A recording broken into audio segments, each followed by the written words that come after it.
Hi friends, எல்லாருக்கும் வணக்கங்க. ஒரு 4, 5 நாளைக்கு முன்னாடி வாழைப்பழத்தோல், மாதுளந்தோலெல்லாம் ஊற வச்சு, அந்த தண்ணிய செடிகளுக்கு உரமா ஊத்தியிருப்பேங்க. அதோட பலன்கள் என்னன்னு தான் இன்னைக்கு பார்க்க போறோம். பூக்கள் சின்னதா இருந்துச்சுன்னா, அந்த பூக்கள நல்லா பெரிய சைஸ்ல குடுக்குங்க. அதேமாரி தக்காளி செடிகளுக்கெல்லாம் ஊத்துனோம்னா, தக்காளி நல்லா கொத்து கொத்தா காய்க்குங்க. நெறையா காய்க்கிற மாரி இருக்கும். நான் இந்த செம்பருத்தி செடி வாங்குனதுலேருந்தே இலை இந்த மாரி மஞ்ச கலர்ல தாங்க இருந்துச்சு. இந்த பழத்தோலோட தண்ணி, அதுக்கப்புறம் மீன் கழுவுன தண்ணி இருக்குல்ல, அந்த தண்ணி. மீன் அமிலமா செய்யாம, மீன் கழுவுனத அன்னைக்கே செடிகளுக்கு கொஞ்சம் கொஞ்சம் குடுத்துருவேன். அதுக்கப்புறம் என்னன்னா, இந்த வெங்காயத்தோலு, அதுக்கப்புறம் இந்த உருளைக்கிழங்கு தோலு, பீட்ரூட் தோலு இதெல்லாம் ஊற வச்சு அந்த தண்ணிகளையும் குடுத்துருவேன்.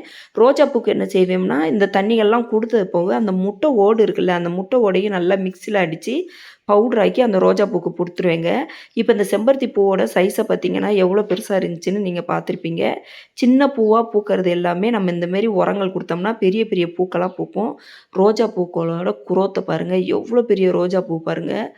சூப்பரா உங்களுக்கு அந்த மண்ணோட உரம் நல்லா இருந்துச்சுன்னா தான், இப்படி ரோஜாக்கள் பூக்குங்க. அந்த மொட்டுக்களே பாருங்க எவ்வளோ பெருசு பெருசா இருக்குன்னு. இன்னும் விரியவே இல்லங்க. அதுக்குள்ளேயும் பாருங்க எவ்வளோ பெருசா இருக்குன்னு. எத்தன மொட்டுக்கள் வச்சிருக்கு பாருங்க.